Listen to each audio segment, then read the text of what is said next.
ఓం శ్రీ గురుభ్యో నమః. శుక్లాంబరధరం విష్ణుం శశివర్ణం చతుర్భుజం ప్రసన్నవదనం ధ్యాయేత్ సర్వవిఘ్నోపశాంతయే. శాంతాకారం భుజగశయనం పద్మనాభం సురేశం విశ్వాధారం గగనసదృశం మేఘవర్ణం శుభాంగం లక్ష్మీకాంతం కమలనయనం యోగిభిర్ధ్యానగమ్యం వందే విష్ణుం భవభయహరం సర్వలోకైకనాథం. శ్రీ గురుభ్యో నమః. ఇవాళ మనం 87వ శ్లోకం యొక్క నామార్థాలను చూసే ప్రయత్నం చేద్దామండి. శ్లోకాన్ని చూసినట్లయితే కుముదః కుందరః, కుముదః కుందరః కుందః పర్జన్యః పావనో నిలః అమృతాశోమృతవపు సర్వజ్ఞ సర్వతోముఖః.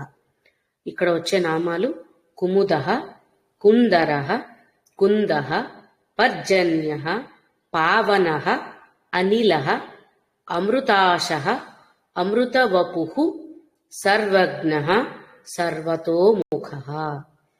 ఈ శ్లోకంలో మనం గమనించే నామాలు ఇలా ఉంటాయి.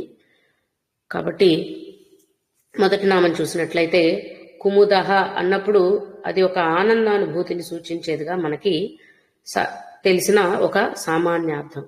కాబట్టి అంటే భగవంతుని యొక్క పరమపదాన్ని చేరిన వారికి కలిగేటువంటి ఆనందమయ స్థితి ఏదైతే ఉందో దానిని ఇక్కడ కుముదః అని అర్థం చేసుకోవచ్చట. అటువంటి పరమపదాన్ని అందించి ఆనందించేవాడిగా కూడా పరమాత్మని కుముదుడు అని కుముదః అన్న నామంలో తెలుసుకోవచ్చట. ఎలాగా అంటే శత్రువులు, తన భక్తుల యొక్క శత్రువులు ఎవరైతే ఉన్నారో వారిని హతమార్చటం ద్వారా, అంటే వారికి ఉన్న అడ్డుతెరలను తొలగించటం ద్వారా వారిని తన మార్గం వైపుకు రానిచ్చి తద్వారా ఆనందించేవాడు అని ఒక అర్థం. అలా ఈ దుష్ట సంహారం గావించటం వల్ల భూమి మీద భారాన్ని, అంటే భూమికి కూడా సాంత్వనాన్ని కలిగించిన వాడు కాబట్టి, భూమికి కూడా ఆనందాన్ని కలిగిస్తున్నవాడు కాబట్టి కూడా ఆయనని కుముదః అని అర్థం చేసుకోవచ్చట. అలాగే కు ము ద అని 3 అక్షరాలను విడివిడిగా తీసుకున్నప్పుడు కూడా ఒక వేరే అర్థం ఇచ్చారండి.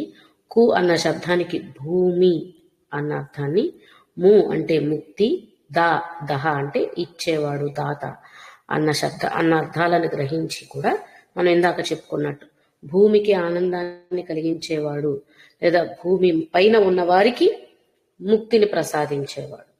దుష్ట సంహారం గావించడం, శిష్టులను కాపాడడం అంటే ఏదో వాళ్ళేదో కష్టాల్లో ఉన్నప్పుడు కాపాడడం అను, వాళ్ళని శత్రువుల బారి నుంచి కాపాడడం అంటే యుద్ధం చేసి వారిని రక్షించడం అన్నది కాదు కదా. వాళ్ళ ప్రాణాన్ని కాపాడడం అనే సామాన్యార్థంగా కాదు ఇక్కడ మనం చూడాల్సింది. వారి యొక్క ఒకటి ముక్తిని కలిగించి వారికి ముక్తి మార్గాన్ని ప్రసాదించటం ఒకటి, ఆ ముక్తి మార్గాన్ని పొందే క్రమంలో వారికి అడ్డుగోడలుగా ఉన్న వాటిని తొలగించటం, లేదా సజ్జనులని ఇబ్బంది పెట్టేవా దుర్జనులు ఎవరైతే ఉంటారో దుష్ట స్వభావులు వాళ్ళని హతమార్చి భూమికి ఆనందాన్ని కలిగించడం. అంటే దుర్జనులు అనేవారే భూమి మీద లేకపోతే మిగిలిన వారందరూ కూడా ఎంతో పరవశంగా సంతోషంగా ఉంటారు కాబట్టి వారి ఆనందం వారి ఆధారభూతమైనటువంటి భూమికి కూడా ఆనందంగానే ఉంటుంది. కాబట్టి అటువంటి సంతోషాన్ని ఇచ్చేవాడు, భూమికి సైతం ఆనందాన్ని కలిగించేవాడు, తన నిజ భక్తులకు ముక్తి ప్రసాదం ద్వారా ఆనందింపచేసేవాడు అన్న అర్థాలను మనం ఈ శ్లోకంలో తెలుసుకోవచ్చు.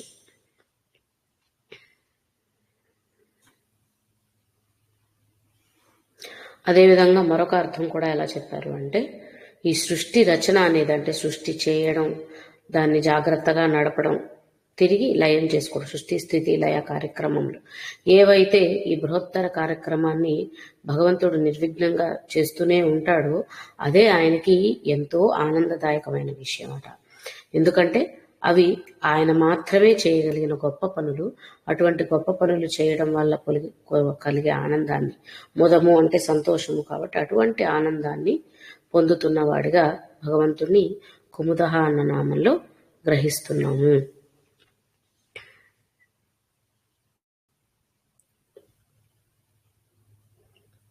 తర్వాత నామం కుందరః. ఈ కుందరః అన్న శబ్దాన్ని కూడా స్వీకరించేదాన్ని బట్టి వివిధ అర్థాలని చెప్పడం జరిగిందండి. వాటిని కూడా గమనిద్దాం. మొట్టమొదటిది కుందహ అనేది ఒక రకమైన మల్లె జాతికి సంబంధించిన పువ్వు లేదా అటువంటి లక్షణాలు కలిగినటువంటి పువ్వులని కుందహ అని అంటారటండి. కుంద పుష్పములు అని. అటువంటి కుంద పుష్పముల వలె స్వచ్ఛమైనటువంటి ఫలితములను అందించేవాడు, అందరి పాపములు తొలగించి అని ఒక అర్థం చెబుతున్నారు. అందరి కోరికలను తీర్చేవాడిగా, కామితార్థములను ప్రసాదించేవాడిగా కుందరహ అని చెబుతున్నారు. అలాగే ఈ కుంద పుష్పములను ఏవైతే చెప్పుకున్నామో అంటే స్వచ్ఛమైన మనస్సు లాంటి పుష్పములు అని అనుకుంటే, అటువంటి పుష్పములను సమర్పించిన భక్తులను ఆదరించి ఆనందించేవాడు అని మరొక అర్థము చెబుతున్నారనమాట. అదేవిధంగా కు అన్నప్పుడు భూమి అని ముందు నామంలో మనం తెలుసుకున్నాం కదా. కుముదహాలో కు శబ్దానికి భూమి అని తీసుకున్నప్పుడు ఇక్కడ కుందరహ అని వచ్చేటప్పటికి దానినే ముక్తి భూమి అని కూడా పరిగణిస్తూ, అంటే ముక్తిని పొందే ప్రాంతము అని అనుకుంటే, ముక్తినిచ్చిన తర్వాత చేరే స్థలము అని అనుకుంటే, అటువంటి స్థానానికి చేరడానికి అవసరమైనటువంటి పరతత్వం యొక్క జ్ఞానాన్ని ప్రసాదించేవాడు కుందరుడు. కు అనేది చేరవలసిన గమ్యస్థానం అనుకుంటే, ఆ గమ్యస్థానాన్ని చేరడానికి కావలసినటువంటి జ్ఞానాన్ని ప్రసాదించేవాడు. ఆ జ్ఞాన సంపదను ఆధారం చేసుకుని మన మార్గం సాగించాలి, గమ్యాన్ని చేరాలి. కాబట్టి అటువంటి ముక్తి భూమిని ఇచ్చేవాడు అన్న అర్థంలో కూడా కుందరహ నామాన్ని ఇక్కడ మనం తెలుసుకోవచ్చు అని చెప్తున్నారు. ఇంకా ఇందాక మనం చెప్పుకున్నట్టు కుంద పుష్పముల వలె శుద్ధమైనటువంటి, పరిశుద్ధమైనటువంటి, ఇప్పుడు ఒకవేళ మల్లె పువ్వునే తీసుకున్నా మల్లె పువ్వులో ఉండేటువంటి స్వచ్ఛత, ఆ తెల్లదనం అనేది ఎక్కడ మలినం అవ్వదు కదా. అటువంటి శుద్ధతని ఇచ్చేవాడు తన ప్రసాదముగా అనే ఒక అర్థం చెబుతున్నారు. అటువంటి నివేదనలను, ఇటువంటి స్వచ్ఛమైన కుంద పుష్పములను భక్తులు భక్తితో సమర్పించినప్పుడు వాటిని స్వీకరించేవాడిగా కూడా కుందరహ అని అర్థం చేసుకోవచ్చట. మరొకటి కు అంటే భూమి అని మనం అర్థం తీసుకున్నప్పుడు మరొక అర్థం ఎలా చెప్తున్నారంటే, ధర అన్నప్పుడు ధార అన్న అర్థాన్ని తీసుకొని, ధారా నుంచి ధరాన్ని తీసుకొని, ధార అంటే చీల్చడం, భూమిని చీల్చి అక్కడ కూడా దాక్కుని ఉన్నటువంటి, భూమి అడుగున భాగంలో దాక్కున్నటువంటి హిరణ్యాక్షుణ్ణి వెతుకుతూ భూమిని చీల్చి పెకిలించినటువంటి వరాహ అవతారంగా కూడా భగవంతుడిని అర్థం చేసుకోవచ్చట. హిరణ్యాక్షుణ్ణి వెతికే క్రమంలో భూమిని చీల్చి వెళ్ళిన వరాహ అవతారంగా కూడా ఈ నామాన్ని మనం గ్రహించవచ్చు అని చెబుతున్నారు. కాబట్టి భక్తులు సమర్పించేటువంటి పరిశుద్ధమైన కొంద పుష్పములను స్వీకరించేవాడిగా, అటువంటి ఫలితాలనే భక్తులకు అందించేవాడిగా, భక్తులకు మోక్షాన్ని ప్రసాదించేవాడిగా లేదా మోక్ష మార్గాన్ని అందించేవాడిగా, ఇన్ని విధాలుగా కుందరహ అన్న నామాన్ని, అలాగే వరాహ రూపంలో కూడా కోరిన కోరికలు తీర్చేవాడు అని అంటే వెంటనే మనం ఐహిక కోరికలే కోరుకుంటాం. ఇక్కడ కోరుకోవడం అనేది ముక్తిని, అటువంటి ముక్తిని ప్రసాదించి ఆనందించేవాడిగా కుముదహ, కుందరహ అన్న నామాలను తీసుకోవాలి. అలాగే తర్వాత కుందహ అన్నప్పుడు కూడా ఒకటి కశ్యప మహర్షికి కు అంటే భూమి అన్నాం కదా, భూమిని దానం ఇచ్చిన వాడిగా ఈయనని కశ్యప మహర్షికి భూమిని దానం చేసిన వాడిగా కుందహ అని పిలుస్తారట. అదేవిధంగా ఇందాక కుముదహాలో ఎలా అయితే చెప్పుకున్నామో భూమికి భారాన్ని తగ్గించటం అనే ఒక ప్రక్రియ, అలా భూమిపైన ఉన్నటువంటి దుష్టులైన వారు క్షత్రియులైనప్పటికీ, ఎంతటి వీరులు శౌరులు అయినప్పటికీ వారి యొక్క దుష్ట స్వభావం వలన వారిని నాశనం చేసేవాడిగా కూడా కుందహ, కుమ్ అన్నప్పుడు భూమి తీసుకుంటే, దహ అంటే నాశనం చేసేవాడుగా, కు భూమి, కుమ్ అన్నప్పుడు భూమి మీద ఉన్నటువంటి దుష్టులు అని అనుకున్నట్లయితే అటువంటి దుష్టులందరినీ కూడా సమూలంగా నాశనం చేసేవాడు అన్న అర్థంలో ఇక్కడేమో నాశనం చేసేవాడు కుందహ, ఆ నాశనం చేసిన దాని ద్వారా భూమికి ఆనందాన్ని ప్రసాదించిన వాడిగా కుముదహ. అలాంటి అర్థాలను మనం ఇక్కడ తీసుకోవాల్సి ఉంటుంది. అలాగే కుంద పుష్పములను ప్రసాదించేవాడు, ఆ ఫలితాలని అవి స్వీకరించేవాడని కుందరహాలో తీసుకున్నాం. ఇక్కడ అటువంటి స్వచ్ఛమైన సుందరమైన వాడు, కుంద పుష్పముల వలె స్వచ్ఛమైన వాడు సుందరమైన వాడు అనే మరొక అర్థాన్ని కూడా కుందహ శబ్దానికి చెప్తున్నారు. అటువంటి స్వచ్ఛతనే, తాను ఎంత స్వచ్ఛమైన వాడో అటువంటి స్వచ్ఛతనే తన నిజ భక్తులకు కూడా ఇస్తున్నవాడిగా కూడా ఆయనని కుందహ అని చెప్పుకోవచ్చట. ఇటువంటి పరిశుద్ధతని మనకి తెలిసే సామాన్యార్థంగా సూర్యకాంతి, వర్షము ఇలాంటి వాటి ద్వారా భూమిని కూడా అంతే పరిశుద్ధం చేస్తున్నవాడు. ఆయన ఎంత పరిశుద్ధమైన వాడో, ఆయన ఎంత స్వచ్ఛమైన వాడో అంతటి స్వచ్ఛతని ఈ భూమికి, భూమి మీద ఉన్న మానవాళికి లేదా సకల జీవులకు అందించేవాడు అన్న అర్థాన్ని మనం కుందహాలో తీసుకోవచ్చు అన్నమాట. అంటే అందరి పాపాలను కడిగివేసేవాడు అనేది మనం ఇక్కడ అర్థం చేసుకోవాల్సింది.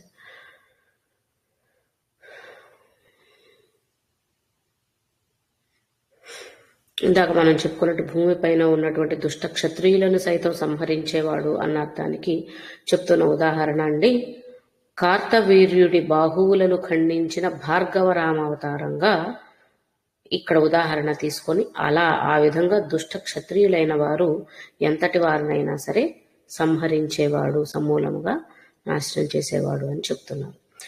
తర్వాతి నామం పర్జన్య. పర్జన్య అంటే వర్షించేవాడు, రక్షించేవాడు రెండు అండి.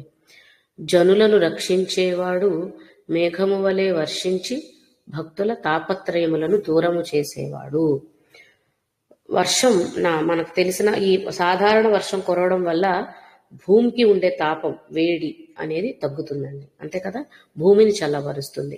అదేవిధంగా భక్తులైన వారికి, సాధకులైన వారికి ఉండేటువంటి తాపత్రయములు, మూడు రకములైనటువంటి తాపములు, ఆది భౌతిక, ఆది దైవిక, ఆధ్యాత్మిక తాపములు. ఇటువంటి తాపములన్నింటినీ దూరము చేసి తన అనుగ్రహాన్ని కురిపించేవాడిగా ఆయనని పర్జన్య అని పిలవచ్చట. అదేవిధంగా ఉత్తమ జన్మలను ప్రాప్తింపచేసేవాడు. సాధకులైన వారికి ఒకే జన్మలో భగవత్ కటాక్షం దొరికే అవకాశం ఉండకపోవచ్చు, కానీ వారు చేసే సత్కర్మల వల్ల మళ్ళీ పునర్జన్మ తీసుకోవలసి వస్తే అవి ఉత్తమ జన్మలుగా ఉండి అక్కడ నుండి కూడా తిరిగి మళ్ళీ వాళ్ళ సాధనను కొనసాగించి అక్కడ ఏ సాధనలో ఏ భాగం దగ్గర వారి జన్మ అంతమైందో అక్కడ నుండి తిరిగి పునర్జన్మలో ఉత్తమ జన్మలు కలగడం వల్ల అక్కడ నుండి కొనసాగించి ఆ సాధనని అలానే ముందుకు నడుపుతూ తదనుగుణంగా వారికి ముక్తిని ప్రసాదించేవాడు. కాబట్టి అటువంటి సజ్జన్మలు రావడం కూడా భగవత్ కటాక్షమేనండి. మనం చేసే పాపకర్మల ఫలితాలు తక్కువగా ఉన్నప్పుడే భగవంతుడు మనకి అటువంటి ఉత్తమ జన్మలను ఇవ్వగలుగుతాడు. మనం ఇప్పుడు పొందిన మానవ జన్మ కూడా అలాంటిదే కదా. కానీ ఈ జన్మని అర్థం చేసుకుని సార్థకత చేసుకోగలిగినప్పుడు సాధన ముందుకు నడుస్తుంది. కాబట్టి ఆ విధంగా సజ్జన్మలను ప్రసాదించేవాడు, భక్తుల తాపత్రయములను శమింపచేసేవాడు, అంటే తాపాన్ని తగ్గించేవాడు అన్న అర్థాన్ని మనం పర్జన్య అన్న నామంలో తెలుసుకోవచ్చట.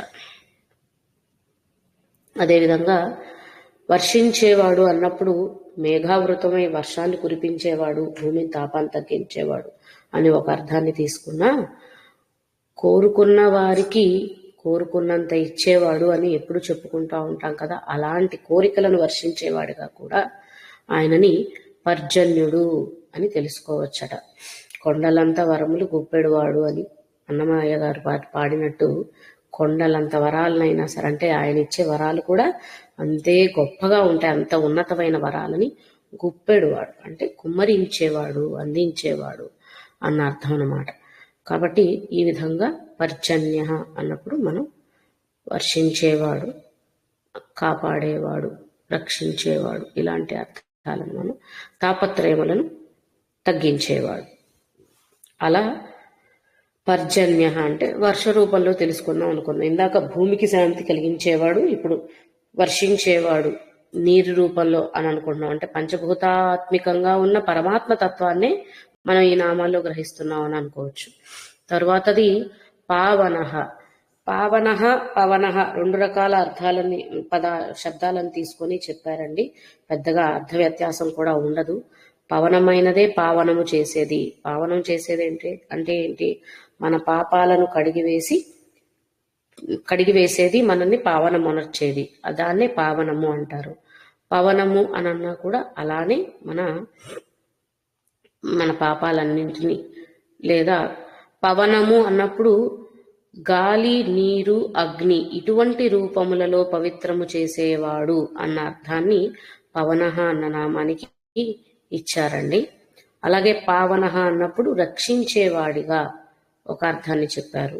ఇంకొకటి మనందరికీ తెలిసినది పవనః అన్నప్పుడు వాయు రూపములో ఉన్నవాడు. వాయు రూపము అంటే వాయువు నీటి కంటే వేగంగా ప్రసరించగలదు.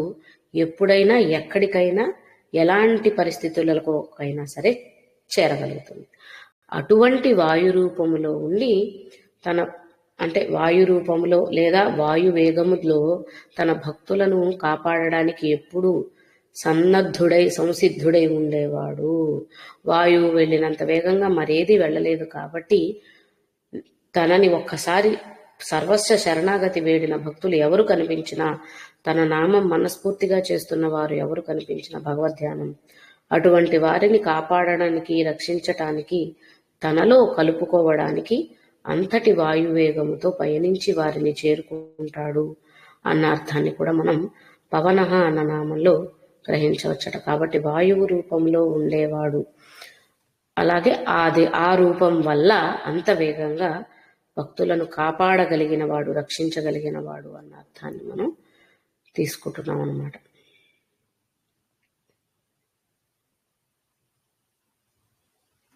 అలాగే వాయువు అని చెప్పుకోవడానికి మరొక ఉద్దేశం భగవద్గీతలో ఆయన చెప్పినటువంటి పవతామస్మి 10వ అధ్యాయం విభూతి యోగంలో ఒక్కొక్క విభూతిని ఆయన చెప్పినప్పుడు పవతామస్మి అంటే వ్యాపించే వాటిలో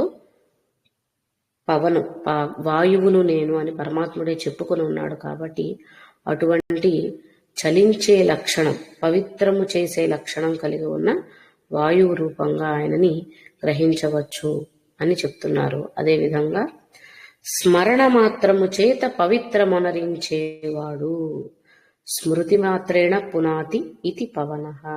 స్మరించినంతనే పవిత్రము చేయగలిగిన వాడు.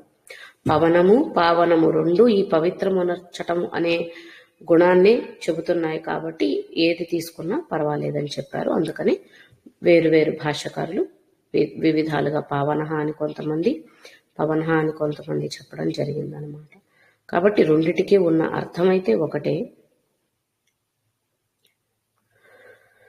తరువాత నామం అనిలః. అనిలః అన్నప్పుడు ఇంకెవరి ఇలహ. ఇలా అంటే ప్రేరణనిచ్చేది, ప్రేరణాత్మకమైనది అన్న అర్థాలు వస్తాయటండి. ఇలహ అన్నప్పుడు అటువంటి ప్రేరణ అవసరము లేనిది అన్న అర్థం వస్తుందట. కాబట్టి భగవంతుడు ఈ పనులన్నీ చేయాలంటే ఆయనకి వేరొక ప్రోత్సాహం ఏం అవసరంలా, వేరొక ప్రేరణ అవసరంలా. నువ్వే చేయగలవు, నీకే ఇది సాధ్యపడుతుంది, నువ్వే అవసరం అని ఇంకెవరో ఆయనకి చెప్పనవసరంలా. ఎందుకంటే ఇది ఆయన చేసిన సృష్టి, తన సృష్టిలో ఉన్న వారి బాగోగులు చూసుకోవడం సకలము ఎరిగిన వాడు. కాబట్టి ఆ విధంగా ఎవరి ప్రేరణ అవసరం లేకుండానే ఇవన్నీ చేస్తూ తన భక్తులను ఉద్ధరిస్తున్న వాడిగా ఆయనని అనిలః అని చెప్పుకోవచ్చట. అదేవిధంగా ప్రేరణనిచ్చేవారనే కాకుండా ఆయనని ఆదేశించేవారు కూడా ఎవరూ ఉండరు. తన ఆదేశాలనే అందరూ పాటిస్తారు తప్ప తనని ఆదేశించేవారు ఎవరు ఉండరు అన్న ఉద్దేశంలో కూడా ఈ నామాన్ని మనం గ్రహించవచ్చట. అలాగే ఎప్పుడూ కూడా మరి వాయువేగంతో భక్తులను కాపాడేవాడు, భక్తుల వద్దకు చేరుకునేవాడు అని ముందు నామానికి చెప్పుకున్నాం. కాబట్టి ఎల్లప్పుడూ తన భక్తులకు అందుబాటులోనే ఉంటున్నాడు. భక్తులు భక్తి అన్నప్పుడు గుడికి వెళ్లే ప్రతివాడు భక్తుడైపోడు, పూజ పూజలు చేస్తున్న ప్రతివాడు భక్తి ఉన్నవాడు అని అనిపించుకోడు. నిజభక్తికి ఒకటే తార్కాణం స్వచ్ఛమైన మనస్సు, కల్మషం లేని మనసు, ఎటువంటి కుటిలములు లేని మనసు, బాహ్య వస్తు విషయాల నుండి దూరం కాగలిగినటువంటి మనో నిగ్రహం. ఈ లక్షణాలు మాత్రమే నిజ భక్తిని, నిజ భక్తులని సూచిస్తాయి అనేది అర్థం చేసుకోవాల్సిన విషయం అన్నమాట. అలా ఎల్లప్పుడూ అంటే ఎప్పుడు భక్తులకు అందుబాటులో ఉండడం కోసం సదా జాగరూకుడై ఉండేవాడు అన్న అర్థంలో అనిలహ అన్న నామాన్ని తీసుకోవచ్చట. అలాగే అంతం అనేది లేనివాడు, ఆ శబ్దం వ్యతిరేకార్థాన్ని సూచిస్తుంది అనుకుంటే ఆయనకంటూ అంతం అనేది లేనివాడు. ఎందుకు అంటే పాపపుణ్యములనేవి ఉండవు కాబట్టి ఆది అంతం అనేది కూడా ఉండదు. కాబట్టి అటువంటివేమీ లేనివాడు అన్న ఉద్దేశంలో కూడా అనిలహ అని భగవంతుడి గురించి చెప్పుకోవచ్చట. అలాగే చాలా లోతైన అర్థం కాని విషయాన్ని నిలహ అని అంటారటండి. కాబట్టి అది నిలహ. కానీ భగవంతుడు అందరికీ చక్కగా అందుబాటులోకి వచ్చేసేవాడు, ఎరుకులోకి వచ్చేసేవాడు అన్న ఉద్దేశంలో కూడా మనం నిలహ అంటే త్వరగా అవగతం కాని విషయం అని అనుకుంటే భగవంతుడు చాలా తేలికగా సునాయాసంగా అందగలిగిన వాడు అన్న ఉద్దేశంలో. అంటే భగవంతుడినే సులభ దుర్లభ రెండు నామాల్లోనూ తెలుసుకుంటున్నామండి. మనం దుర్లభ నామం ముందు శ్లోకాల్లో చూసాం, సులభ కూడా ఇదివరకు వచ్చింది, మళ్ళీ నెక్స్ట్ శ్లోకంలో కూడా వస్తుంది. కాబట్టి నమ్మిన వారికి సులభుడు, నమ్మని వాడికి అర్థం కాకుండా దుర్లభుడు అవుతున్నాడు. కాబట్టి అలా అంటే చక్కగా భగవద్ లక్షణాన్ని, భగవత్ తత్వాన్ని అవగతం చేసుకున్న వాళ్ళకి త్వరగా అంతు చిక్కుతాడు. అది అవగతం అవ్వక ఎప్పటికీ కూడా ప్రశ్నార్థకంగాను, కన్ఫ్యూజన్ గాను, ఇదేనా, ఇది సరైందేనా కాదా, ఇలానేనా, ఇదెందుకు, ఇలాంటి ప్రశ్నార్థకాల్లోనే మనిషి గడుపుతూ ఉంటే, లేకపోతే ఇది కాదు నిజమైందే, నాకు ఇది అక్కర్లేదు, నేనున్నదే కావాలి అని అనుకున్నా, ఇలాంటి వారికి ఎప్పుడూ కూడా దుర్లభుడుగా ఉంటాడు అని ముందు నుంచి చెప్పుకుంటున్నాం. కాబట్టి అదే విషయాన్ని ఇక్కడ కూడా అందని వారికి లోతైన వాడు, అందిన వారికి చాలా సులువుగా కనిపించేవాడు అన్న ఉద్దేశంలో అనిలుడు అని చెప్పుకుంటున్నాం అన్నమాట.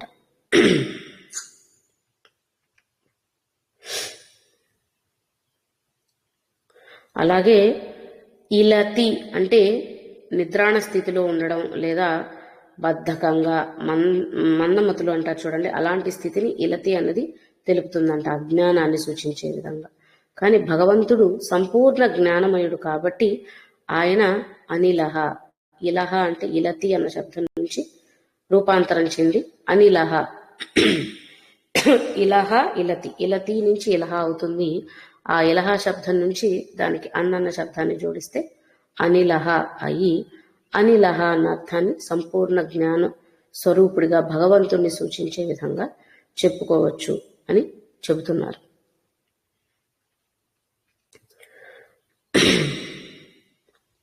కాబట్టి ఆది అంతములు లేనివాడు, ఎవరి మీద ఆధారపడనివాడు, ఎవరికి బందీగా లేనటువంటి వాడు, తన భక్తులకు అందుబాటులో ఉండేలా ఎప్పుడూ కూడా వాయువేగంతో చేరుకోగలిగేంత, త్వరితగతిన అందుకునేంత దగ్గరగా ఉండేవాడు.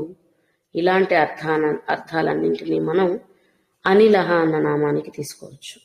తర్వాత నామం అమృతాశ. అమృతము వంటి ఆశ కలిగిన వాడు అంటే, అమృతము అంటే మృతము లేనిది, అంటే ఎప్పటికీ తరగనిది, నాశనమవ్వనిది, అటువంటి ఆశ కలిగిన వాడు. అంటే తన భక్తులను ఉద్ధరించటానికి, వారికి ముక్తిని ప్రసాదించటం అనేటువంటి ఒక ఆశని ఎల్లప్పుడూ కలిగి ఉన్నవాడు, దాన్ని నెరవేర్చే సంకల్పంతోనే ఉండేవాడు అన్న అర్థాన్ని మనం అమృతాశ అని తీసుకోవచ్చట. అలాగే క్షీరసాగర మదన సమయంలో వచ్చినటువంటి అమృతాన్ని సేవించిన వాడిగా కూడా అమృతాశ అని చెప్పుకోవచ్చట.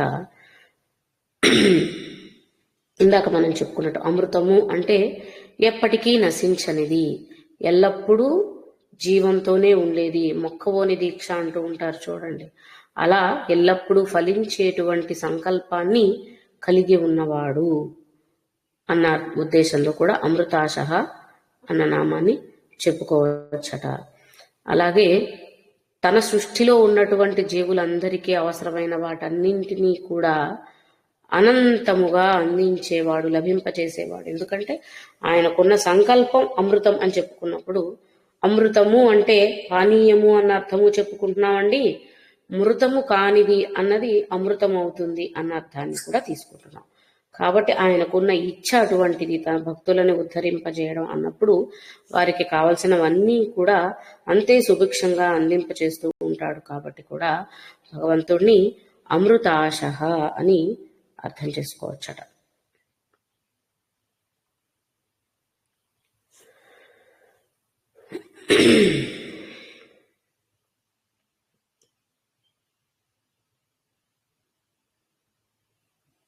కాబట్టి వినాశనము లేనటువంటి సంకల్పము కలిగిన వాడు, ఎల్లప్పుడూ అందించాలనే జాగరూకతతోనే ఉన్నవాడు, ఆ అమృతతత్వాన్ని తనలో ఇముడ్చుకొని దాన్నే జనుల చేత లేదా భక్తుల చేత ఆస్వాదింపచేస్తున్నవాడు. క్షీరసాగర మదన సమయంలో వచ్చిన అమృతాన్ని దేవతలకు అందించడమే కాకుండా తాను కూడా సేవించినవాడు కాబట్టి ఇన్ని విధాలుగా భగవంతుడిని అమృతాశుడు అని లేదా అమృతాశ అని అర్థం చేసుకోవచ్చట. తర్వాత నామం అమృత వపుహు. ఆయన మేనంతా అమృతమేనటండి. అంటే అర్థం ఏమిటి? మృతము కానిదని ఇందాకే చెప్పుకున్నాం కదా అమృతము అంటే. కాబట్టి మనలాగా శరీరం తీసుకున్న వాళ్ళకైతే ఎప్పుడో ఒకప్పుడు దానికి నాశనం అనేది ఉంటుంది. కానీ భగవంతుడి శరీరం అవ్యయమైనది కాబట్టి, భగవంతుడి దేహం అవ్యయమైనది కాబట్టి అటువంటి అమృత వంటి శరీరం కలిగిన వాడిగా ఆయనని అమృతవపుహు, మరణం అనేది లేనటువంటి శరీరాన్ని కలిగి ఉన్నవాడు. అలాగే అది ఒక రకమైన అర్థం. సమయాన్ని బట్టి సృష్టి చేసిన తానే వారికి నశించిపోయేటువంటి పరిస్థితిని కూడా తీసుకొచ్చేవాడు. విశ్వంలో ఉన్న జీవాలన్నింటినీ, జీవరాశులన్నింటినీ పుట్టించేవాడు, సమయం వచ్చినప్పుడు మరణింపచేసేవాడు కూడా. పుట్టుక మరణం రెండింటినీ కూడా తన నియంత్రణలోనే ఉంచుకున్నవాడిగా అమృతవపుహు అన్న నామాన్ని తీసుకోవచ్చట. కాబట్టి మరణము లేనిది అని అర్థం చెబుతూనే ఆయన దేహం, ఆయన తాగినట్టు అంటే ఆ అమృతాన్ని ఏదైతే దేవతలు ఆస్వాదించారు క్షీరసాగర మథనంలో అని చెప్పుకుంటున్నామో, అటు ఆ దివ్య పానీయాన్ని కూడా భగవత్తత్వమే అది అమృతము అని చెప్పబడుతుంది. ఆ రసముగా లేదా ఆ పానీయముగా చెప్పబడుతుంది అన్న విషయాన్ని కూడా చెప్తున్నారన్నమాట. కాబట్టి అమృతవపుహు అంటే మృత్యు అనేది లేని, మరణించినటువంటి శరీరాన్ని కలిగిన వాడిగా ఆయనని అమృతవపుహు అని అంటున్నాం.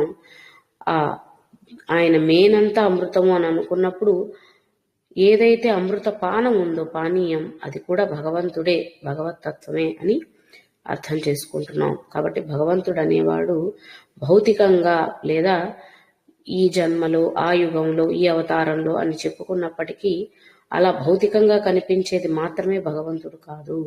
అది అశాశ్వతమైనది. భగవంతుడు శుద్ధ సత్వమయము, శాశ్వతమైనటువంటి శుద్ధ సత్వమయముగా భగవత్తత్వాన్ని మనం తీసుకోవాలి. ఎందుకంటే దానికి మాత్రమే క్షీణించటం అనే స్వభావం ఉండదు. కాబట్టి క్షీణించటం, ఎదగటం రెండూ కూడా అండి. ఏవీ లేకుండా నిశ్చలంగా స్థిరంగా ఉన్నటువంటి స్థితి భగవంతుడికి.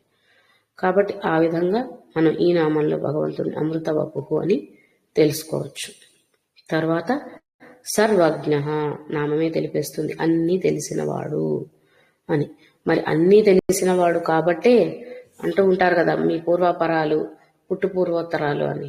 ఇవన్నీ మన చుట్టూ ఉన్న వారిలో కొంతమందికే మన గురించి తెలియవచ్చాము. కానీ ఇంతటి సృష్టిని ఇచ్చిన భగవంతుడికి తెలియనిదేమీ లేదు. సర్వవిద్యయి అన్న నామం ఇంతకు ముందు చూసిన, ఈ సర్వజ్ఞ అన్న నామాన్ని ఇదివరకు శ్లోకాల్లో కూడా గమనించిన ప్రతిసారి మనం చెప్పుకునేది ఏమిటి అంటే, భగవంతుడు అనేవాడు అమృతమయుడు కాబట్టి, ఇన్ని లక్షణాలు ఉన్నవాడు కాబట్టి, కుముదహ, కుందరహ, కుందహ ఇవన్నీ ఎలా చేయగలుగుతున్నాడు అంటే సకల జ్ఞానాన్ని పొంది ఉన్నవాడు కాబట్టి, అన్ని అవసరాలు భక్తుల గురించి తెలిసి ఉన్నవాడు కాబట్టి ఇన్ని చేస్తూ, అవసరమైనప్పుడు అవసరాలని తీరుస్తూ, ఆటంకాలుగా ఉన్న వాటిని, అవరోధాలుగా ఉన్న వాటిని తొలగిస్తూ వాళ్ళ కోరికలను ఎప్పుడూ నెరవేర్చడానికి సంసిద్ధుడుగా ఉండగలుగుతున్నాడు అనేది ఈ సర్వజ్ఞ అన్న నామం మనకి తెలుపుతుంది. తర్వాత నామం సర్వతోముఖ. సర్వజ్ఞుడు అని చెబుతూనే అన్ని వైపులా తన దృష్టిని సారించగలిగిన వాడు కాబట్టి సర్వజ్ఞుడయ్యాడు అని చెబుతున్న నామం సర్వతోముఖ. అంటే అన్ని వైపులుగాను అన్ని దిక్కులలోనూ ముఖమును కలిగిన ఉన్నవాడు. ముఖములు అంటే మనం విరాట్ స్వరూపాన్ని ఊహించుకున్నాం అనుకోండి, అనంత బాహువులు, అనంత చక్షువులు ఇలా చెప్పుకుంటూ ఉన్నప్పుడు అనంత బాహూదర వక్త్ర నేత్రం అని చెప్పాం. వక్త్రములు అంటే శిరస్సులు. కాబట్టి అనంతమైనవి అంటే ఈ ఆయన చేసిన సృష్టిని ఏ మూల నుండైనా ఎక్కడ నుండైనా చూడగలిగినటువంటి, దృష్టి సారించగలిగినటువంటి ముఖములు కలిగిన వాడు కాబట్టి ఆయన సర్వజ్ఞుడు అవుతున్నాడు. ఇప్పుడు మనం అనుకోండి, మనం ఎంతవరకు చూడగలమో, ఎంతవరకు గ్రహించగలమో, ఎంతవరకు అర్థం చేసుకోగలమో ఆ విఘ్నత మాత్రమే మనకుంటుంది. కానీ భగవంతుడు సర్వజ్ఞుడు కాబట్టి అన్ని వైపులా తన ముఖములను కలిగి ఉన్నవాడు కాబట్టే, అంటే ముఖములు ఉండడం అంటే ఎన్ని వేల ముఖాలు ఉన్నాయా మానవుడిలాగా అని కాకుండా అన్ని వైపులా తన దృష్టిని సారించగలిగిన వాడు కాబట్టి ఏది తన దృష్టిని మరలి వెళ్లే అవకాశమే లేదు. కాబట్టి ఆయనని సర్వతోముఖ అని ఈ నామంలో మనం తెలుసుకుంటున్నాం. కాబట్టి భగవంతుని యొక్క సర్వవ్యాప్తి తత్వాన్ని తెలిపే నామాలు సర్వజ్ఞ, సర్వతో ముఖ అనే నామాలు. కాబట్టి సర్వము తానే, సర్వములోనూ తానే అని చెప్పుకునేదే. కాబట్టి ఎప్పుడు ఆ విధంగా అన్నిటా అంతటా ఉంటూ అందరినీ కాపాడుతూ వారికి అవసరమైనవి అందిస్తూ దాని నుంచి ఆనందాన్ని పొందే కుముదుడు అనేది ఈ శ్లోకం మనకి తెలుపుతుంది. తర్వాత శ్లోకం చూసినట్లయితే గనక సులభ సువ్రత సిద్ధ శత్రుజిచ్ఛత్రుతాపన న్యగ్రోధోదుంబరోశ్వత్తాణూరాంధ్ర నిషూదన. ఇక్కడ నామాలను పరిశీలించినట్లయితే సులభ, సువ్రత, సిద్ధ, శత్రుజిత్, శత్రుతాపన. శత్రుతాపన అనేది ఒకటే నామంగాను పరిగణించి చెప్పారు. రెండు నామాలుగా శత్రుజిత్, శత్రుతాపన అనేవి రెండు నామాలుగాను పరిగణించి చెప్పారు. ఎలా తీసుకున్నా కూడా ఇక్కడ కూడా అర్థంలో పెద్ద వ్యత్యాసం లేదు, ఒకేలా అనిపిస్తుంది. తరువాత నామం న్యగ్రోధ, ఉదుంబర, అశ్వత్థ, చాణూరాంధ్ర నిషూదన. ఇది మొత్తం ఒకటే నామం అండి. చాణూరాంధ్ర నిషూదన అనేది ఒకటే నామం.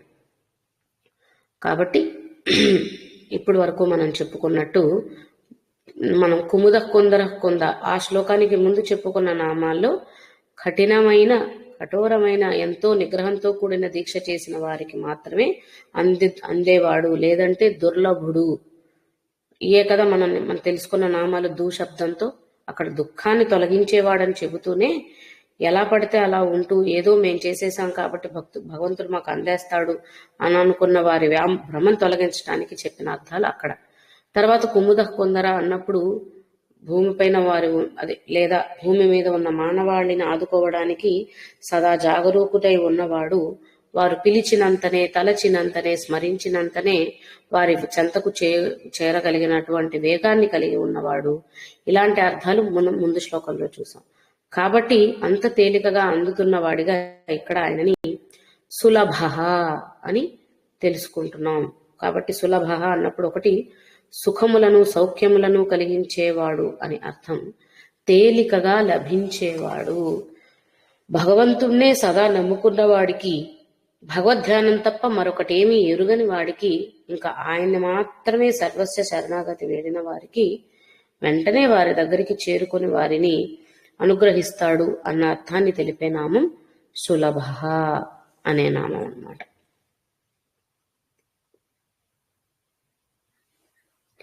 కాబట్టి నిజ భక్తి అనేది ముఖ్యం.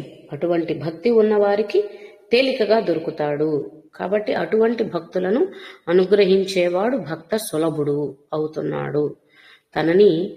తనకి మనస్ఫూర్తిగా సమర్పించినది ఏదైనా సరే స్వీకరిస్తూ వారిని అనుగ్రహించగలిగిన వాడు.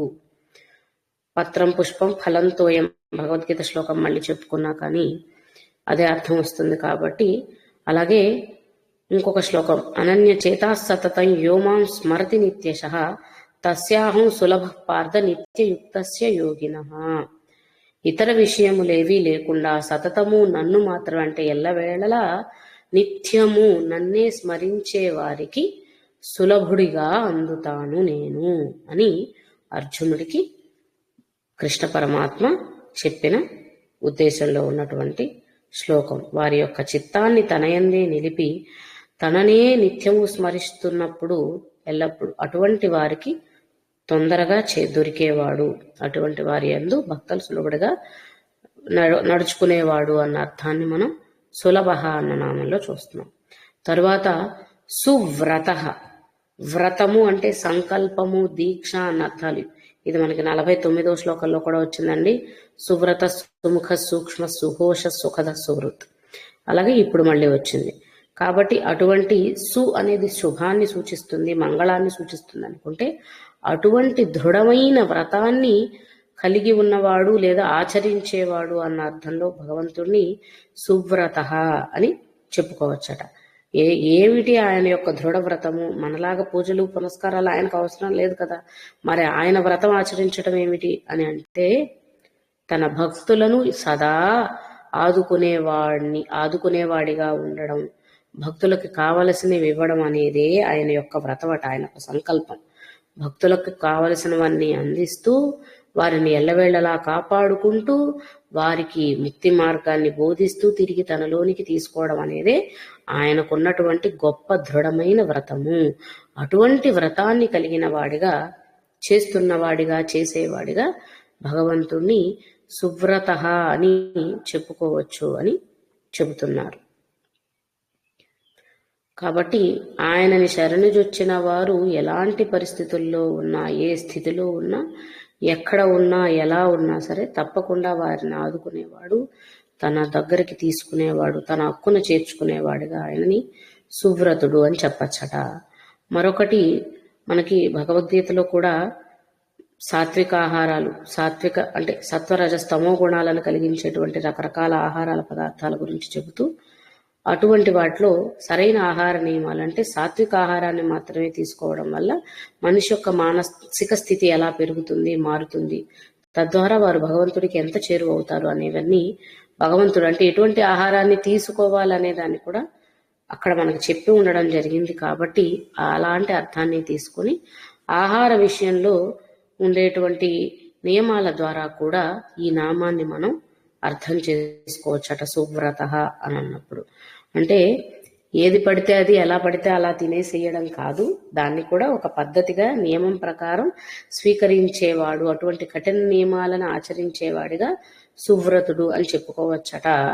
తన భక్తులు ఇచ్చినది ఏదైనా తీసుకుంటాడు అని చెప్పినప్పుడు అంతటి గొప్ప తన చెలికాడైనటువంటి కుచేలుడు తీసుకొచ్చినటువంటి గుప్పెడు అటుకులను కూడా అంత మనస్ఫూర్తిగా అంటే ఆహార నియమాలు అన్నప్పుడు మనం చెప్పుకునే ఆరోగ్య సూత్రాల్లో ఉండేటువంటి ఆహార నియమాలనే కాకుండా తన నిజభక్తులు అందించే దాన్ని స్వీకరించటంలో కేవలం భక్తితో పెట్టిన దాన్నే చూస్తాడు తప్ప వేరే ఇంకేది కాదు. అంటే నిజభక్తితో పెట్టిన దాన్ని ఖచ్చితంగా స్వీకరించటం అనేటువంటి మంచి వ్రతమును చేసేవాడిగా భగవంతుణ్ణి సువ్రతుడు అని చెప్పుకోవచ్చట. అదేవిధంగా వ్రతము అనగా నియమము అన్న అర్థాన్ని తీసుకుంటే అన్నింటినీ, విశ్వంలో ఉన్నటువంటి అన్నింటినీ కూడా తన నియమానుసారంగా నడిపించేవాడు, తాను పెట్టిన నియమాలతో నడిపించేవాడు. కాబట్టి ఆయనని సువ్రతుడు. బ్రహ్మాది దేవతలు సైతం, ఇంద్రాది దేవతలు సైతం ఆయన ఆజ్ఞనే పాటిస్తారు, దాన్ని జవదాటరు అని చెప్పుకుంటున్నాం. కాబట్టి అటువంటి గొప్ప నియమాలను కల్పించేవాడిగా, చేయించేవాడిగా కూడా భగవంతుడిని సువ్రత అని అర్థం చేసుకోవచ్చట. తర్వాతి నామం సిద్ధ. సిద్ధముగా ఉండడాన్ని సిద్ధ అని చెప్పుకుంటే మనం ఇందాక చెప్పుకున్నట్టు మోక్షాన్ని ప్రసాదించటానికి సంసిద్ధుడిగా ఉన్నవాడు.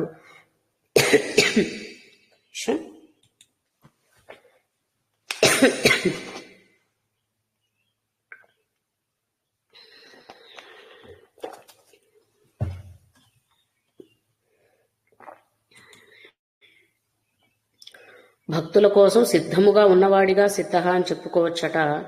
ఎవరి సహాయము అవసరం లేకుండానే అన్ని సిద్ధులను పొంది ఉన్నవాడిగా, సకల సిద్ధులను కలిగి ఉన్న పరిపూర్ణుడిగా సిద్ధ అని చెప్పుకోవచ్చట. అలాగే సాధకులు ఎవరైతే ఉన్నారో వారు ఆచరిస్తున్న తపస్సు, వారు చేస్తున్న ప్రయత్నాలు ఏవైతే ఉన్నాయో వాటి యొక్క ఫలితాలను సిద్ధింపచేసేవాడిగా కూడా భగవంతుణ్ణి సిద్ధ అని చెప్పుకోవచ్చట. అలాగే మానవుడు సాధకుడు చేసేటువంటి శోధనలు, తర్కాలను ఎదుర్కోవడం, ప్రయత్నించడం కానీ ఇవన్నీ ఏవైతే ఉన్నాయో వాటన్నిటి యొక్క ప్రమాణముగా తానే ఉన్నవాడు అన్న అర్థాన్ని కూడా సిద్ధ అని నామంలో మనం తెలుసుకోవచ్చట. కాబట్టి మొట్టమొదటిది భగవంతుడి యొక్క పరిపూర్ణత్వం.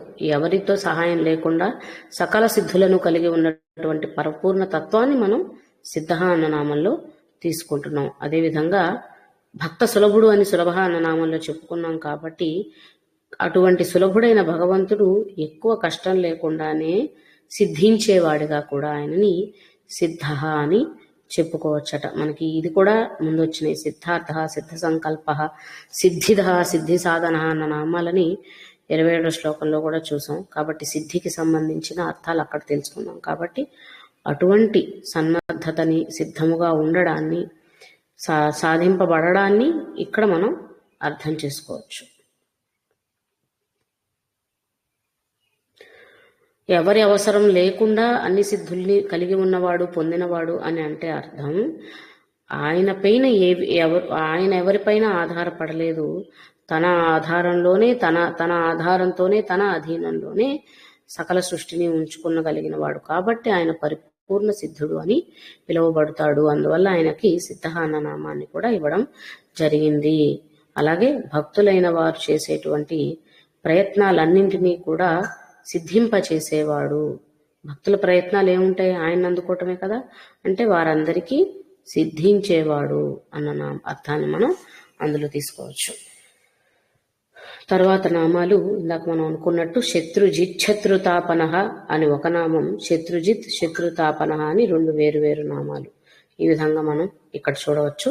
ఇది చూసినప్పుడు మొట్టమొదటి శత్రుజిత్, శత్రుతాపన అని ఒకటే నామాన్ని గనక పరిశీలించినట్లయితే, శత్రుజిత్తులు అంటే శత్రువులను జయించగలిగిన వారెవరైతే ఉన్నారో అటువంటి వారిని ఎంచుకొని వారిలో తన అంశను ప్రవేశపెట్టి తద్వారా శత్రుతాపనము చేసేవాడు. శత్రుజిత్, శత్రుతాపన కదా. కాబట్టి శత్రుతాపనం అంటే ఎవరి శత్రువులు? ఆయన యొక్క భక్తుల శత్రువులు. కాబట్టి భగవంతుడు ఈ అవతారంలో వచ్చాడు, ఈ రూపంలో వచ్చాడు, ఏ అంశలో వచ్చాడు అంటే ఎక్కడైతే, ఎప్పుడైతే, ఎవరికైతే ఈ శత్రువులను జరించే సామర్థ్యం ఉంది అని తెలుసుకుంటాడో అటువంటి వారి ద్వారా, అంటే భగవంతుడి రూపాలనే కాదండి, అంటే మనం భగవంతుని అవతారాలు, దశావతారాలు ఏవైతే చెప్పుకుంటామో అంతవరకనే కాదు. ఎంతో మంది వీరులు, ఎంతో మంది రాజులు ఇతరులను సంహరించిన వారు కూడా, దుష్టులను సంహరించిన వారు కూడా ఉన్నారు శత్రువులని. మరి అటువంటి వారందరినీ వీరు సంహరించగలిగారు అంటే అర్థం ఏమిటి? ఆ విధంగా భగవంతుడు వారిలో తన అంశను, తన శక్తిని అందించడం ద్వారా అది సాధ్యపడింది, ఈ సంహారం జరగగలిగింది అనే ఉద్దేశంలో కూడా శత్రుజిత్, శత్రుతాపన అన్న నామాన్ని తెలుసుకుంటున్నాం అన్నమాట. కాబట్టి శ్రేష్ఠులైన వారైనందు తన అంశను ప్రవేశపెట్టి తద్వారా శత్రువులను నాశనం చేసేవాడు అన్న అర్థాన్ని మనం ఇక్కడ తీసుకోవాలన్నమాట.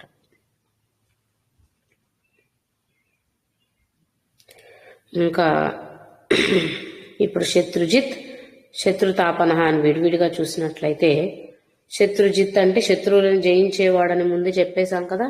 కాబట్టి అలా జయించగలిగిన వాడు కాబట్టి ఆయనని శత్రుజిత్ అని అంటున్నాము.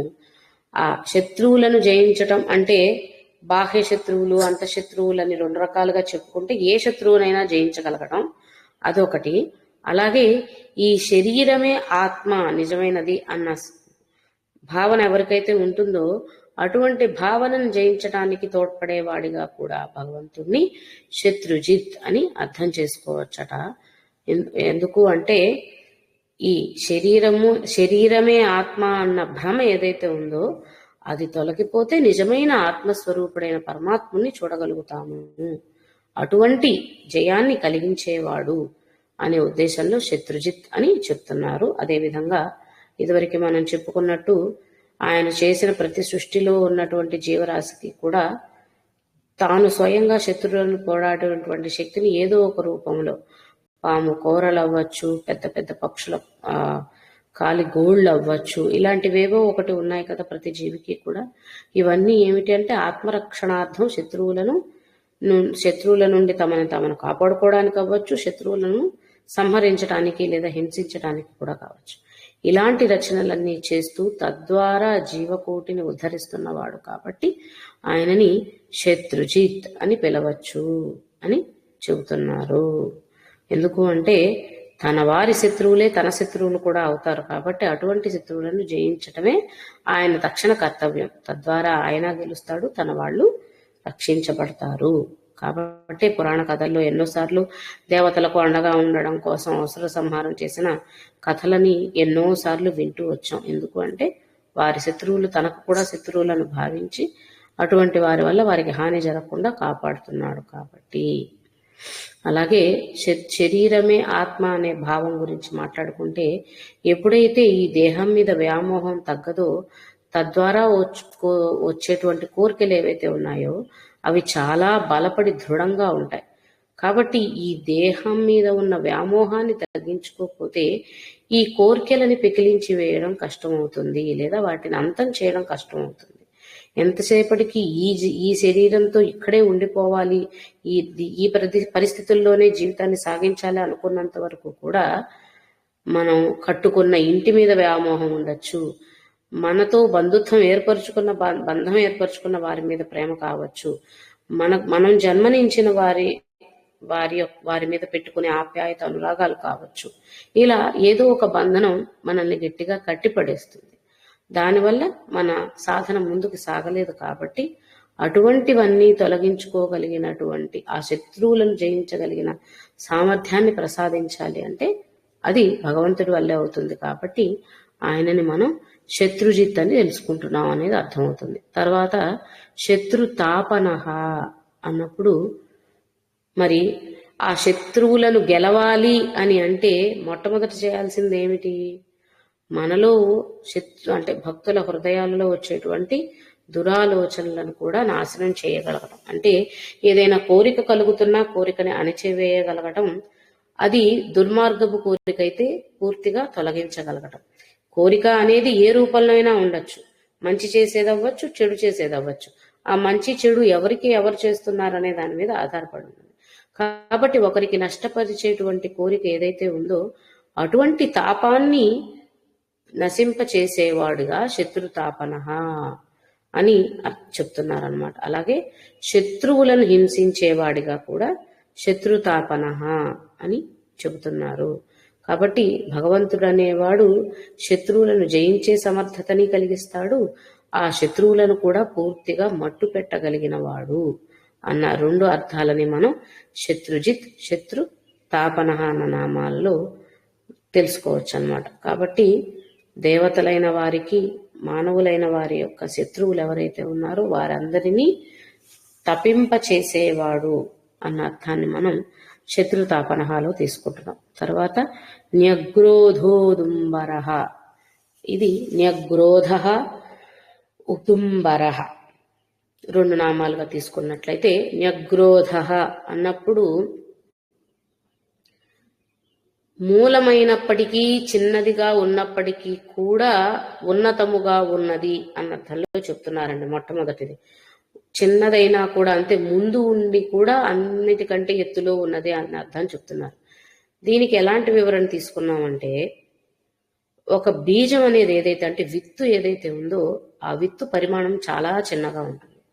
కానీ అది నాటిన తరువాత అందులో నుంచి వచ్చే మొలక పెద్దదే మహావృక్షముగా ఏర్పడినప్పటికీ, అంటే మూలమైన బీజము కంటే తరువాత వచ్చిన ఫలితం ఏదైతే ఉందో అది ఉన్నతమైనప్పటికీ కూడా ఈ ఫలితానికి కారణమైనటువంటి బీజమే గొప్పది, ఎత్తైనది, ఉన్నతమైనది అని చెప్పే ఉద్దేశం న్యగ్రోధలో మనకి కనిపిస్తుంది. అంటే చిన్నదైనా కూడా అదే పై స్థాయిలో ఉంది, కింద ఉన్నా కూడా అదే పై. ఎందుకంటే బీజం మట్టిలో నాటబడుతుంది, అందులో నుంచి వచ్చే చెట్టు ఉపరితలంలో ఉంటుంది.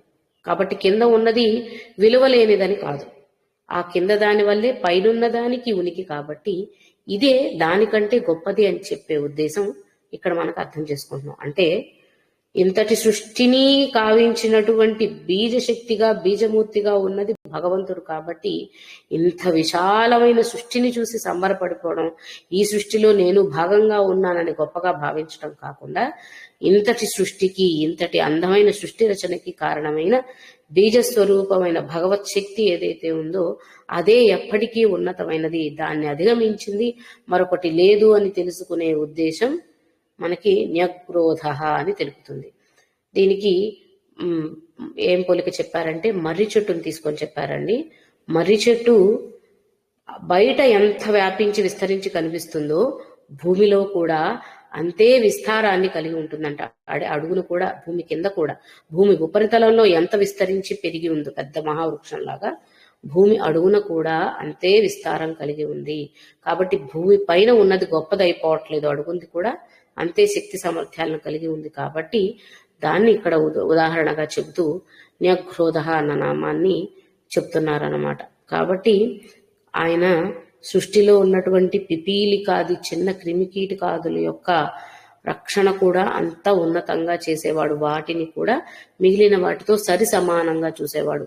చిన్నదని, నీచమైనదని తక్కువ చేసేవాడు కాదు, అంత ఉన్నతంగా ఉంచేవాడు, వాటికి కూడా అంతే ఉన్నత స్థాయిని ఇచ్చేవాడు అన్న అర్థాన్ని మనం న్యగ్రోధలో తెలుసుకోవచ్చు అన్నమాట.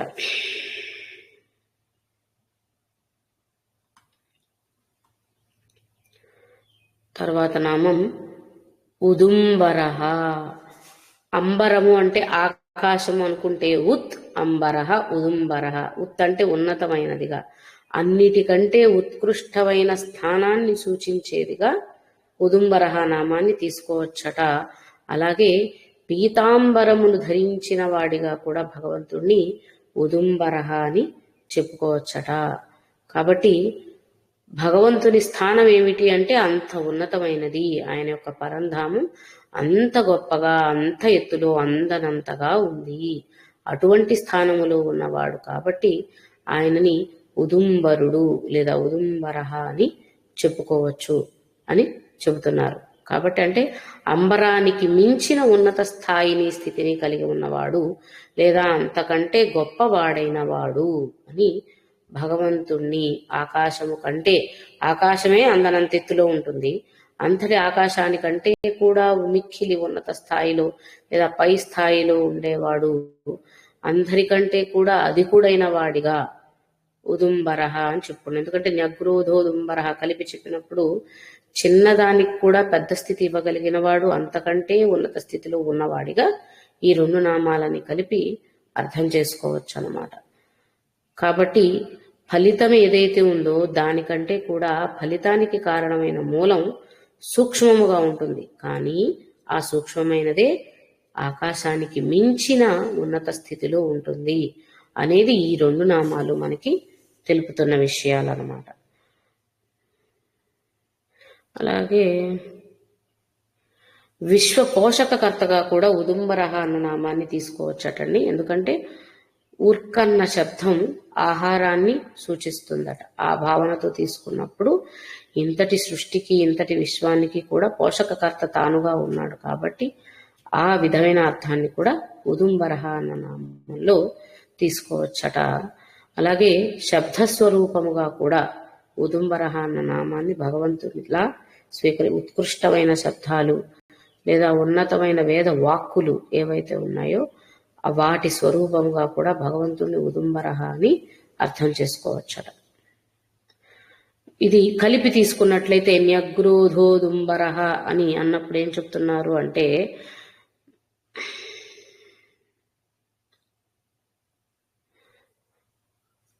తనకి సర్వస్వ శరణాగతి వేడి నమస్కరించిన వారు ఎవరైతే ఉన్నారో వారి చెప్పు చేతల్లోనే, అంటే వారి అధీనంలో ఉండిపోయే భగవంతుడిగా, సర్వస్వ శరణాగతి వేడినటువంటి భక్తుల అధీనంలో ఉండిపోయే భగవంతుడిగా న్యగ్రోధోదుంబరహ అన్న నామాన్ని తీసుకోవచ్చట.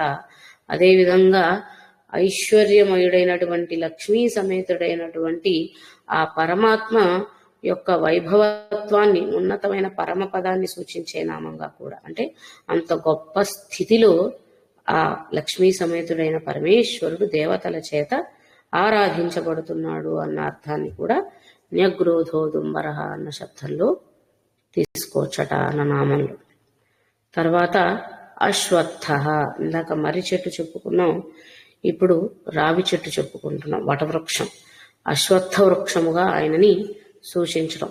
ఊర్ధ్వమూలమధశాఖం అశ్వత్థం ప్రాహురవ్యయం ఛందాంసి యస్య పర్ణాని యస్తం వేదస వేదవిత్, ఆయనే చెప్పాడు కదా.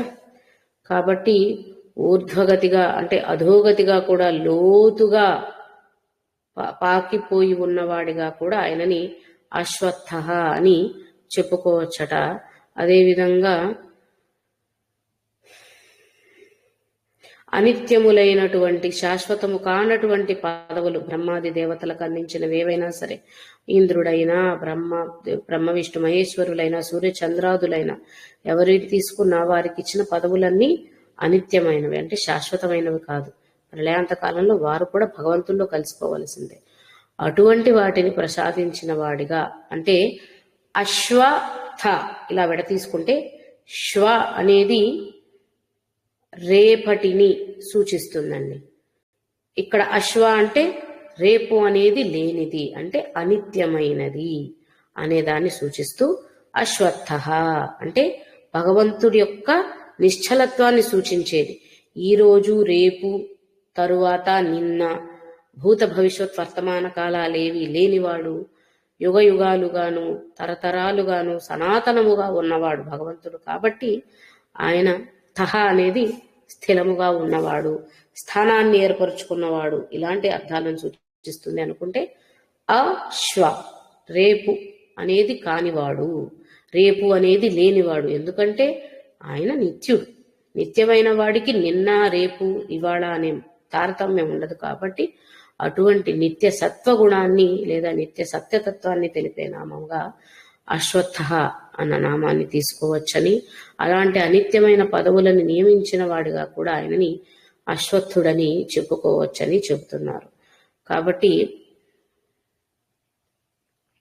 ఆ విధంగా అశ్వత్థ వృక్ష రూపం, రావి చెట్టు రూపంలో కూడా, అంటే వేళ్లు పైకి కొమ్మలు కిందకి ఉండేటువంటి స్వరూపాన్ని ఊర్ధ్వంగా అధోముఖముగా ఎదిగే క్రమాన్ని సూచించే విధంగా భగవంతుని యొక్క ప్రకాశాన్ని మనం ఈ నామంలో తెలుసుకుంటున్నాం. అధోముఖంగా ఎదుగుతున్నప్పుడు ఎక్కడ తొలి ఎక్కడ తుది అనేది అర్థం అవ్వదు కదా, అందువల్ల అన్నమాట. అటువంటి అంతం అనేది లేనివాడిగా భగవంతుణ్ణి అశ్వత్థ అన్న నామంలో, అలాగే రేపు అనేది కాకుండా శాశ్వతముగా ఉండే విధం, ఆ ఉన్న స్థితిని తెలిపే విధంగా కూడా అశ్వత్థ అన్న నామాన్ని మనం తెలుసుకోవచ్చు అని చెప్తున్నారు. తర్వాత నామం చాణూరాంధ్ర నిషూదన. చాణూరాంధ్ర అంటే, ఆంధ్ర అంటే అంధత్వాన్ని చూడలేనితనాన్ని సూచించే పేరుగా అంధ అనేది చెప్తున్నారండి. అంటే కళ్ళు మూసుకుపోయి ఉండడం, అది ఒక లోపం వల్ల కలిగిన అంధత్వం కంటే కూడా చూడలేకపోయేటువంటి అంధత్వం అన్నమాట. అటువంటి అంధులని నిషూదిన సమూలముగా నాశనం చేసేవాడు. చాణూరుడు, చాణూరులు అని ఎవరిని అంటారంటేనంటండి, చాలా సత్వ స్వభావం కలిగిన వారిని, సాత్విక గుణ సంపన్నులని చాణూరులు అని అంటారట. అటువంటి వారికి హాని కలిగించేటువంటి అంధులు, మూర్ఖులు ఎవరైతే ఉన్నారో వారిని చాణూరాంధ్రులు అని అంటూ, అటువంటి వారిని సమూలముగా నాశనము చేసేవారు. అంటే అంధులు, మూర్ఖులు అంటే ఇటువంటి సత్వగుణ స్వభావులైన వారిని కూడా మోసము చేసేవారు, వారిపైన కూడా దుర్మార్గాన్ని చూపే వారెవరైతే ఉన్నారో అటువంటి వారిని నశింపచేసేవాడు లేదా వారికి మిక్కిలి కష్టాలను బాధలను నొప్పిని కలిగించేవాడిగా చాణూరాంధ్ర నిషూదన అని భగవంతుడి గురించి చెప్పుకోవచ్చు అని చెబుతున్నారు. అలాగే చాణూరుడు అనే మల్లయోధుణ్ణి సంహరించిన వాడిగా కూడా చాణూరాంధ్ర నిషూదన అని చెబుతున్నారండి. దీనికి అప్పటి కాలాన్ని బట్టి చెప్పినది ఏంటంటే, ఈ చాణూరుడు అనేవాడు ఆంధ్ర ప్రాంతానికి చెందినవాడని, అటువంటి ఆంధ్రజాతికి చెందిన చాణూరుణ్ణి సంహరించిన వాడిగా భగవంతుడికి చాణూరాంధ్ర నిషూదన అన్న నామం ఉన్నది అని కొన్ని చోట్ల చెప్పబడి ఉన్నదట. దాని ప్రకారం కూడా ఒక అర్థాన్ని చెప్పారన్నమాట.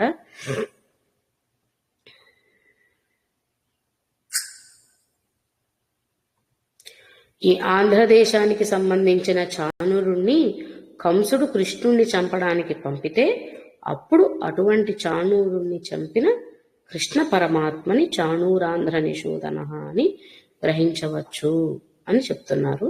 ఇంకొకటి, దాన ధర్మములు చేసేటువంటి సాత్విక గుణ సంపన్నులైన వారు చాణూరులు అని పిలువబడతారు అనుకుంటే, అటువంటి వారికి కూడా హాని తలపెట్టాలని భావించిన వారిని బాధించేవాడు, కష్టించేవాడుగా కూడా భగవంతుణ్ణి చాణూరాంధ్ర నిషూదన అని చెబుతున్నారు.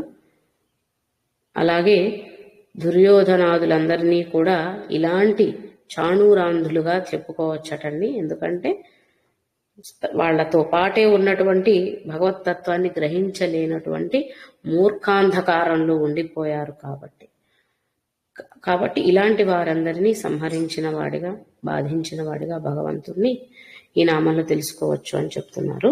ఈ విధంగా ఈ 2 శ్లోకాలలోనూ భక్తుడి కోసం భక్త జనరక్షకుడిగా, జనపాలకుడిగా ఉన్న భగవంతుడు భక్తుడికి కావలసినవి అందించే ఆనందిస్తాడు అని తెలుపుతూ, అవి అందించటం కోసం తను సదా జాగరూకుడై సిద్ధముగా ఉంటాడని, అటువంటి సమర్థతని కలిగి ఉన్నవాడని, వాటినే అందరికీ అందిస్తున్నాడని ఈ 2 శ్లోకాల్లో మనం గ్రహించాము. వారికి ఆటంకాలను కలిగించే వారందరినీ సంహరిస్తాడని కూడా వేర్వేరు నామాల్లో తెలుసుకోవడం జరిగింది. ఇది ఇవాళకి మనం తెలుసుకున్న నామార్థాలు.